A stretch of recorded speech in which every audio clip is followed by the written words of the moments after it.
بسم اللہ الرحمن الرحیم۔ عورت اور مرد کی نماز کی کیفیت میں فرق، یعنی مرد اور عورت کی نماز میں کتنے فرق ہیں۔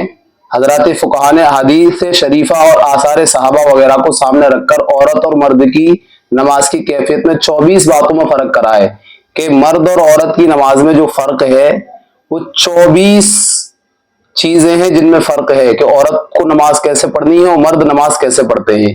بعض لوگ اعتراض کرتے ہیں کہ عورت اور مرد کی نماز میں کوئی فرق ہی نہیں ہے۔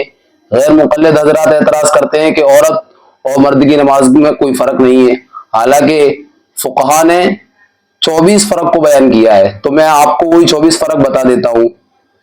پہلا فرق کیا ہے کہ عورت تکبیر تحریمہ میں صرف کندھوں اور سینوں تک ہاتھ اٹھائے گی، جبکہ مرد کو کانوں کی لو تک ہاتھ اٹھانے کا حکم ہے۔ یہ پہلا فرق ہے۔ دوسرا کیا ہے، عورت دوپٹہ اور چادر کے اندر سے ہاتھ اٹھائے گی، جبکہ مرد کے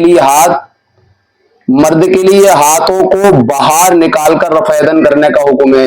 یہ دوسرا فرق ہے۔ تیسرا فرق کیا ہے، عورت اپنے سینے پر ہاتھ رکھے گی، یعنی سینے پر عورت ہاتھ باندھے گی، جبکہ مرد کے لیے ناف کے نیچے ہاتھ باندھنے کا حکم ہے۔ یہ تیسرا فرق ہے۔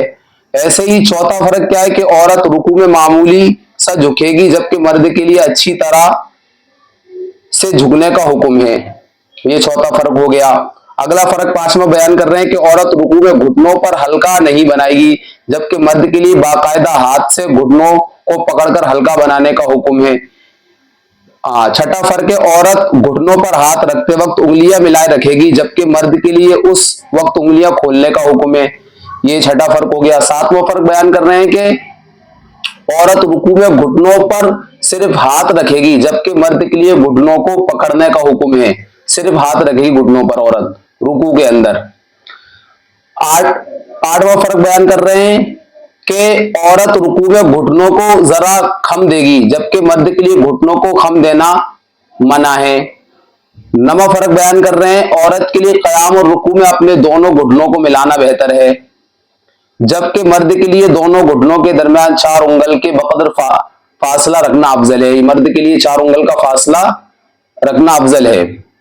10واں فرق بیان کر رہے ہیں کہ عورت رکوع اور سجدے میں سمٹ کر رہے گی، جبکہ مرد کے لیے ہر عضو کو الگ رکھنے کا حکم ہے۔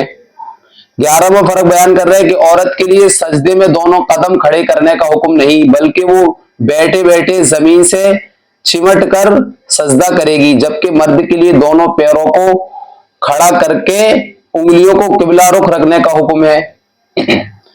ایسے ہی 12واں فرق بیان کر رہے ہیں کہ عورت سجدے میں اپنی کوہنیوں کو بچھا کر رکھے گی، جبکہ مرد کے لیے کوہنیوں کو اٹھا کر رکھنے کا حکم ہے۔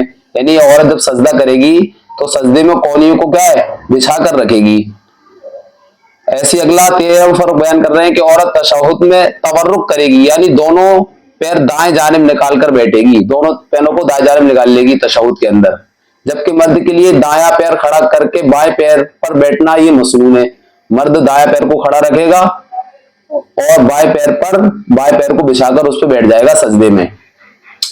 اگلا جو 15واں فرق بیان کر رہے ہیں کہ عورت تشہد کے وقت اپنی انگلیاں ملا کر رکھے گی، جبکہ مرد کے لیے انگلیاں اپنے حال پر رکھنے کا حکم ہے، ملا کر رکھے گی تشہد میں۔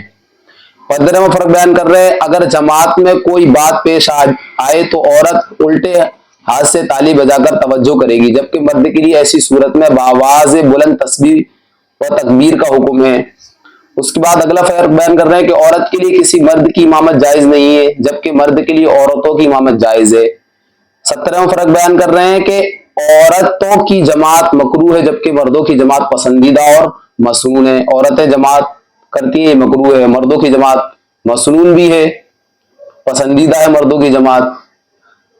18واں فرق بیان کر رہے ہیں کہ اگر عورتیں اپنی جماعت کرے تو ان کی امام صف ہی کے اندر بیچ میں ہی کھڑی ہوگی، جبکہ مرد امام کے لیے آگے کھڑے ہونے کا حکم ہے۔ 19واں فرق بیان کر رہے ہیں کہ عورت کے لیے جماعت میں شرکت ناپسندیدہ ہے، جبکہ مردوں کے لیے جماعت سنت موقدہ ہے۔ عورت اگر جماعت سے نہ پڑھے نماز، یہ اس کے لیے پسندیدہ ہے کہ بغیر جماعت کی نماز پڑھے عورت، اور مرد جو ہے مرد پر سنت موقدہ ہے جماعت سے نماز پڑھنا، یہ جماعت سنت موقدہ ہے۔ 20واں فرق بیان کر رہے ہیں کہ اگر عورتیں جماعت میں شریک ہو تو ان کو مردوں کے پیچھے کھڑا ہونا ضروری ہے، جبکہ مردوں کے لیے آگے کھڑے ہونے کا حکم ہے۔